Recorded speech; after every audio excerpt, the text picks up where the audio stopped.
Welcome to Season 1 of Amplify Connect, the podcast presented by Eastyard Enterprises. I'm Kevon Gareth Fotheringham, and I invite you to join me for dynamic conversations with changemakers and visionaries as we explore development work, art and social impact, and the transformational power of cultural diplomacy. Anika Plowden-Corentin is a visionary visual mixed media storyteller from Trinidad and Tobago and the founder and creative director of Chosen Hands, an impactful art and wellness program that empowers at-risk youth. Through her initiative, Anika and her network of dedicated artists and professionals harness art to provide transformative opportunities for personal expression and social change. Her work is a testament to her commitment to using creativity as a tool for empowerment and community building. Grounded in her Caribbean heritage, Anika Plowden-Corentin's acclaimed Dancing Bells and Angel Bells series celebrate the resilience and potential of women and girls.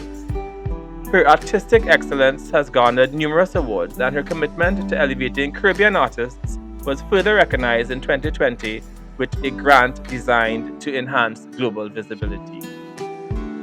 In 2023, Anika's impact was further acknowledged through her selection for the International Visitor Leadership Program, IVLP, and the Inspirational Emerging Leader Award 2023 by the International Women's Forum Trinidad and Tobago, IWFTT. The IVLP Impact Award 2024, which she was honored with, celebrates alumni who make significant contributions inspired by their IVLP experiences. This recognition highlights her role as an emerging leader in art and social change, underscoring her innovative efforts in leveraging art to drive societal transformation and her commitment to empowering future leaders through initiatives like Inspire Impact, Art for Social Change initiative. Anika holds a BSc in Sociology with Human Resource Management and MSc in Sociology from the University of the West Indies and an MBA from Henley Business School, reflecting her dedication to integrating academic insight with artistic vision to effect meaningful change.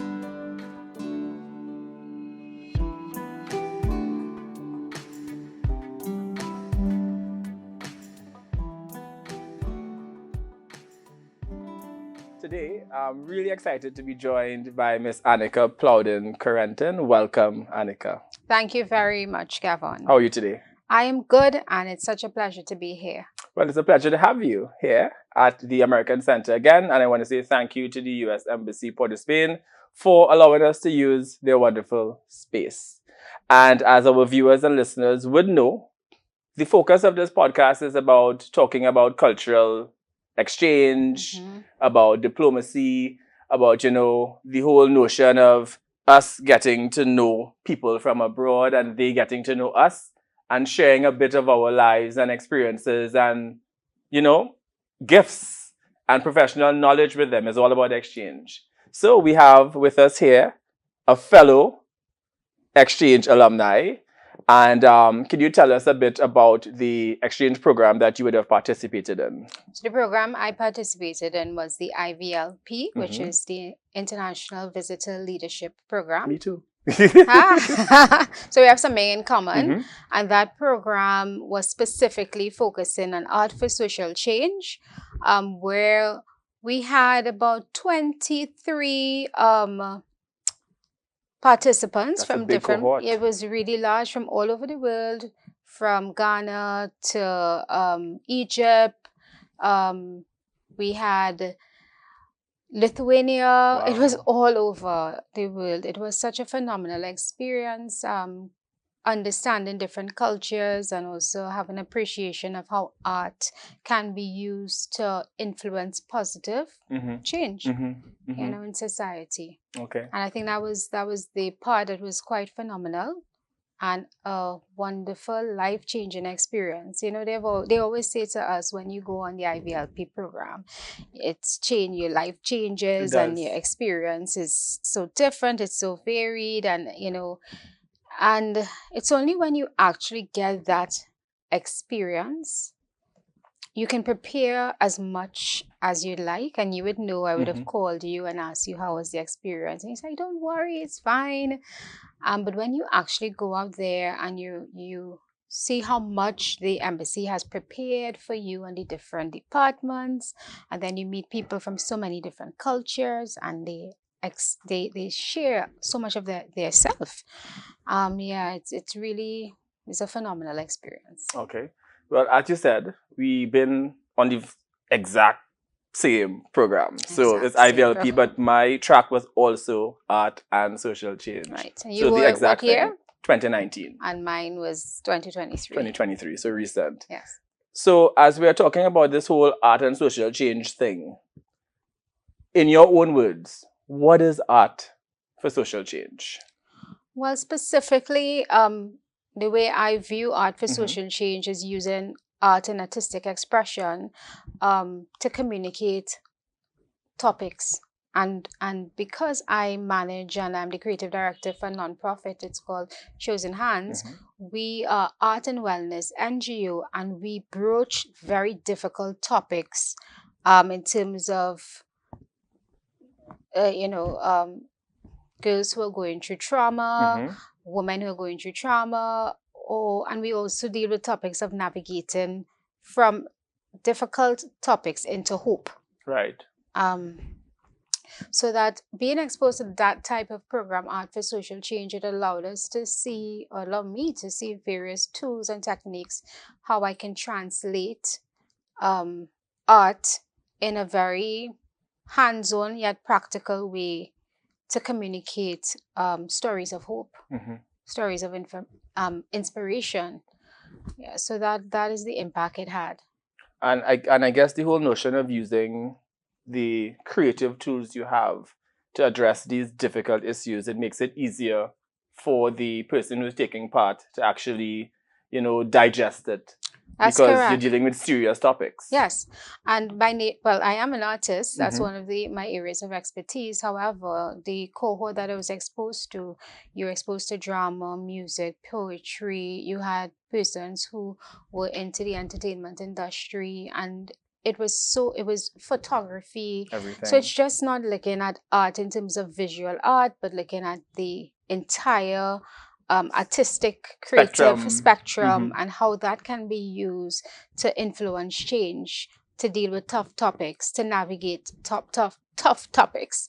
And for me, that was very fascinating. Okay, so you mentioned Chosen Hands. Yes, I Can did. you tell us about Chosen Hands? So Chosen Hands is an art and wellness NGO. Hmm. We comprise of professionals, artists, moms, people who are interested in working with at-risk youth, Hmm. vulnerable youth, to help them to self-express and to have a voice. We do programs not only for at-risk youth, but for generally finding means to express yourself using art. Hmm. Um, and it's an initiative that the NGO has been in existence since 2019 formally, but we've been working since 2018, and we have used art as a means to get young people, particularly girls, to express how they feel. A number of the young ladies that we work with have gone through some type of trauma, and they use the art to really navigate and express how they feel. And it's always on the positive side in terms of, how do I now take a situation that has been unpleasant or uncomfortable? How do I now see hope in the Mm. situation? So the actual logo of the Chosen Hands is a hand with Hmm. a lotus inside, and one of the reasons that it organically happened, but the lotus is really a flower that emerges out of unpleasant murky Yeah, water. yeah, yeah, yeah. And the Hmm. story really of the Chosen Hands is that regardless of what is taking place in one's life, there is always hope. There's always a means of navigating out of difficulty. And I think tying it back to the experience of the IVLP experience of doing art for social change and being exposed to it, you saw different means in which how that information can be used to now channel into the stakeholder group that we work with. So we work with young girls, we work with boys, we work with adults, even organizations, because what we have realized is with organizations, people who are in the decision making process at the top tier, they stop playing, they stop being and they need to be creative. They need to be able to visualize in order to come up with ideas. And sometimes we stop playing, and it's important to bring back that element of creativity back into even organizations in the boardroom, so that you're able to now see a different perspective. So that's what we've been doing. Okay, so I have had the pleasure of seeing some of your visual art. How did you get into visual art? I mean, we all have our creative sides, and we would have been, most of us, doing art through childhood. You know, you're painting, you're drawing, you whatever. When did you decide to become a professional visual artist? I decided to become a visual artist professionally probably the same time when Chosen Hands was born, probably a little before that. Before, I was in corporate communications, and I managed education processes and so forth. And I literally had, I was experiencing a creative block. And I started to paint just for my own self-expression and just to anchor and center me. And I realized how it helped unlock so much doors for me. And it's my natural talent and gift. And I decided to start to exhibit. So it wasn't something that I sat and did a strategic plan. It was something that was very organic for me. As a child at the age of 13, 14, I was always involved in art. But you know, our society in Trinidad Academia and Tobago, it pushes you towards getting the degree, getting the master's, doing the MBA and so forth. And that's the trajectory that I followed. And of course, there's a season in your life when you realize that it's a little more. Whatever is your talent and whatever is your gift, you have to make a decision if that's a legacy you want to leave, and you follow it. So if you inherently, you can sing in some way, if you're into dancing, and for me, dance, and for me, I have always been a creative and an artist. And I created this mythical figure. I think you've seen it before. It's called a dancing bell. Yeah, I saw it. That woman that transcends difficulty and soars. And that was really a figure that emerged out of the work I did with young ladies who have gone through challenges. And I see the dancing bell, that figure, as a figure of hope and of navigating. And her hands are always outstretched, and she's always open, and she's always moving. And I see dancing bells throughout the world. Every country has a dancing bell. Every place you go to, you will see people transitioning and moving past difficulty. And I believe strongly in the message of hope.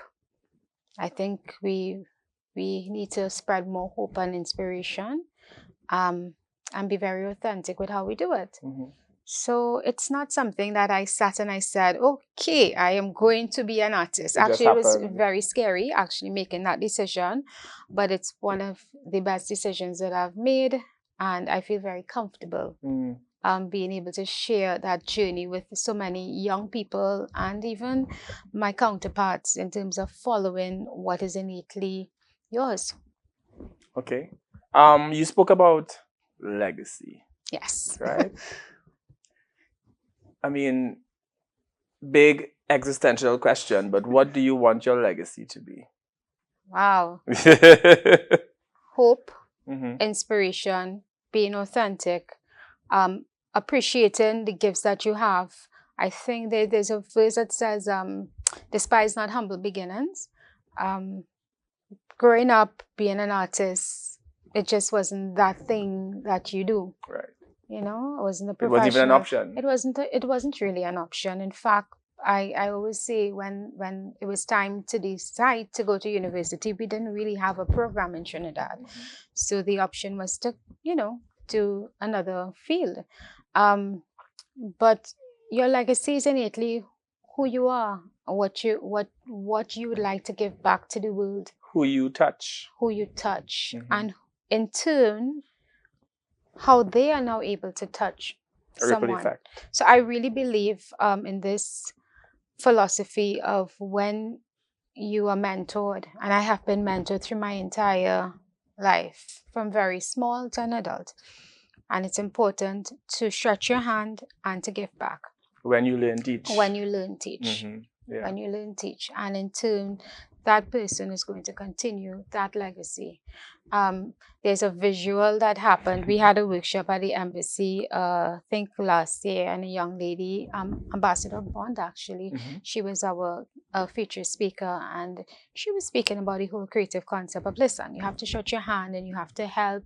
It doesn't matter where you reach in life, always remember to help.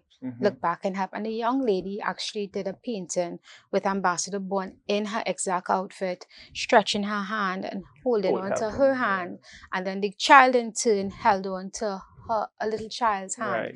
And that for me That's powerful. It's beyond powerful. That's legacy. I think it's very important right now for us to think about how can we stretch our hand. And not, when I say don't despise humble beginnings. Remember, people say, well, I don't have, or I can't do this, or I don't have the time, or they don't feel confident. Just start small. Just start small.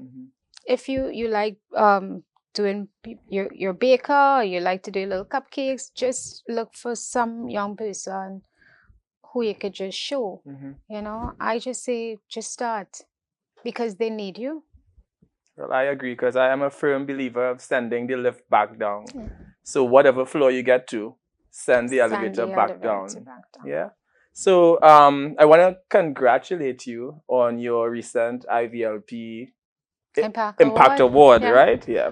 And that's an award for recent IVLP alumni. Yes. Can you tell us about the award itself, and also what you're going to do with this award? What is the project you have in mind for this award? Well, it's very exciting in that we were given the opportunity to send out a proposal for an award. How can you use art for social change, and what you've learned when you went to your program and use it within your country?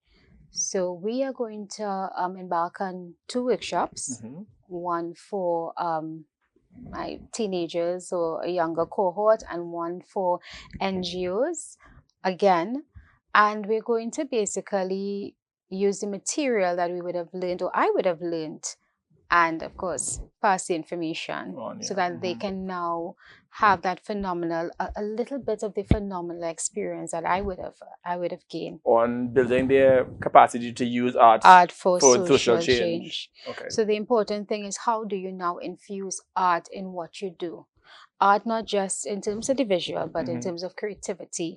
And it's almost like being an evangelist, just sending out that message. How do you use, how do you use art? How do you use creativity? How do you bring that excitement into something that may seem mundane, you know? And as you said, each one teach one. If you learn, you pass on the information.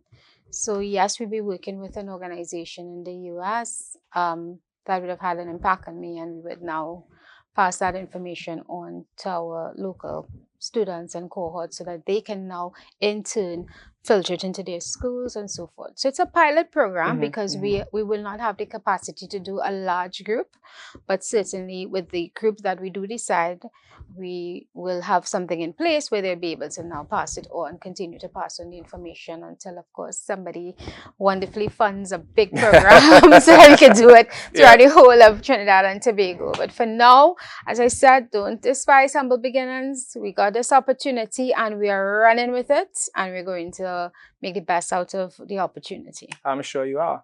So for our onlookers and listeners, you would see this banner here to my right, Amplify. Yes. So this podcast has come out of the Amplify Nonprofit Creative Capacity Building Program, which is being funded by the US Embassy Port of Spain, of which Ms. Plowden-Corentin is also a participant. So she's participating on one of my programs, and I'm waiting for the opportunity to participate on one of her programs. So coming out of Amplify, Chosen Hands has developed these wonderful Empower Her kits Can you tell us about these kits? Yes. So we usually do art and wellness initiatives. And what we discovered is that a number of the stakeholders that we work with, they want something to take away with them or a little more information inside so that they can go away and continue.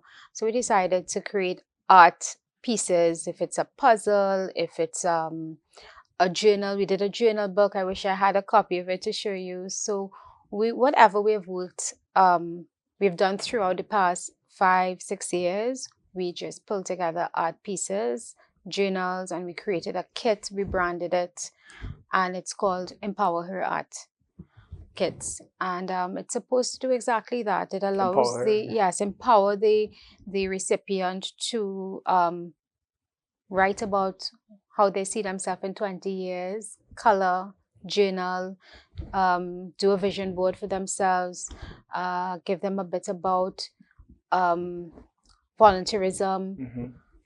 So it's artistic, but it also allows some thinking and some moving through some deep topics, you know?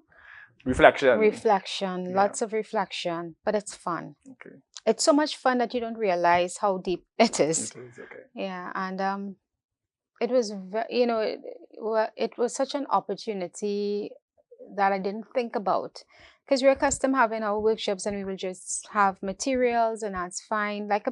We call it paint and inspire. And we'll have our sessions, but to actually have a physical kit with a series of activities, and tools, things that I think young ladies like, color markers, color pens, fun stuff. And it can transition from young ladies to boys to a parent. It's just testing it out to the workplace. To suit the market. Yeah. But it was starting with something, and we created these beautiful kits. Okay. Jumping back to the IVLP. Yes.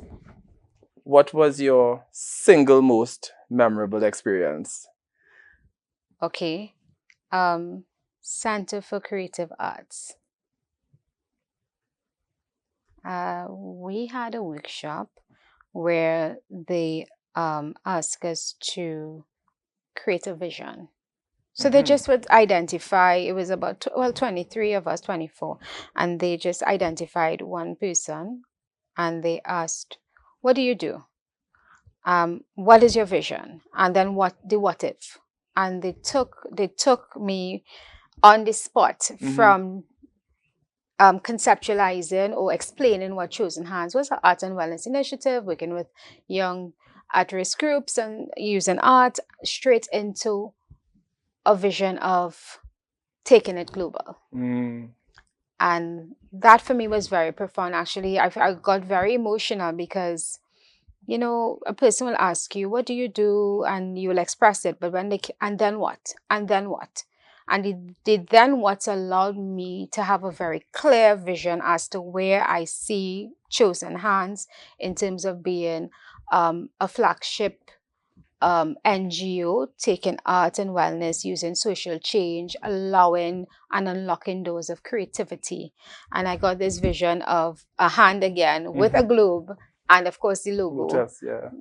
The logo, which has the lotus, really unlocking doors to allow culturally other countries to experience what we have been doing in Trinidad and the impact it has had. So awesome. I could feel the passion. I could feel the passion. Well, we're coming down to the end of this interview. I mean, I actually don't want to stop, but I mean, you know how it goes, right? Yes. But I want to ask you, in your opinion, in your own words, what do you think is the role of culture and creativity in international relations? Wow, that's a big one. You have 5 minutes. Go. 5 minutes. Okay. I believe that arts and culture are the keys for unlocking global doors. I believe, for me, I have seen art as a means of just evaporating difficult situations. I see it as a means of creating a melting pot, because when you go into creativity or arts and culture, you realize there's so much similarities while there are differences. You're breaking down that And you're barrier. breaking down the barriers. And then, but there's a lot of acceptance in seeing diversity and appreciation. And I think there's a great need to focus on how art, that tool, art and creativity can support culture and vice versa. There should be more research and stuff into it, right? Yeah. Lots more. And more harnessing of the power of it. Yes. Yeah. Okay. So, final words, Anika. What would you like to leave with our viewers and listeners? What are your final words today? I would say, whatever is that gift that you have inside, please use it. The words that are coming to me is inspire, motivate, create an environment of hope and healing. There's so much taking place in the world right now. There's so much taking place in Trinidad and globally. But there's always hope. And if you, the viewer, you have that hope inside of you, be the change. Sometimes we think it has to be grand. It doesn't have to be grand. Sometimes it seems like you started off in a grand way, but sometimes it's just putting one foot in front of the other.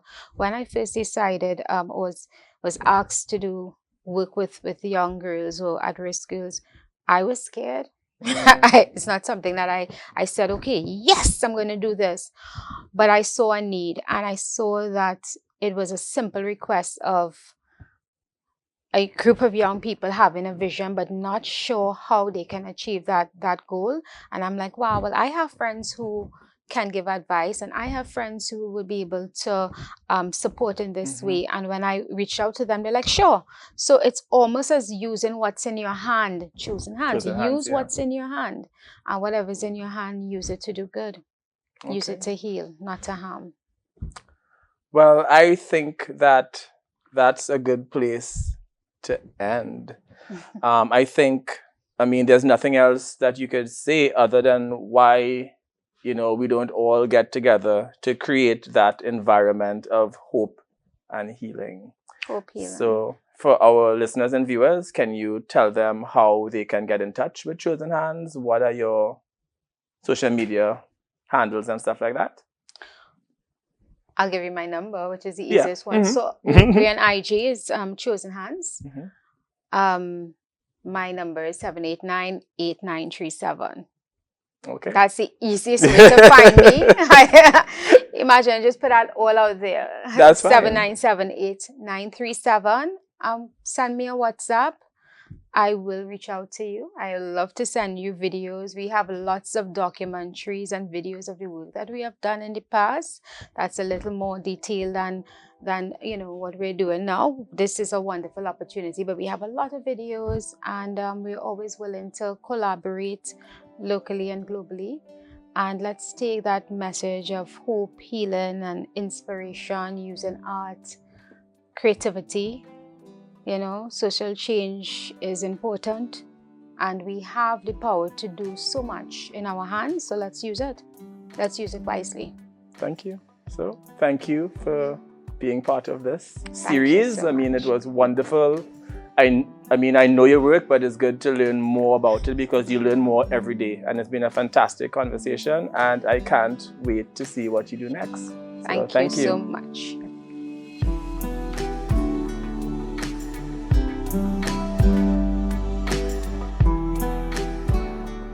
Thank you for viewing or listening to this episode of Amplify Connect, the podcast. I want to thank our production partner, IWFTT Productions, the team at East Yard Enterprises, and the U.S. Embassy Port of Spain for providing the use of the American Center for recording this episode. Be sure to subscribe, share, leave comments and ratings wherever you view or listen to our podcast. Welcome to our community.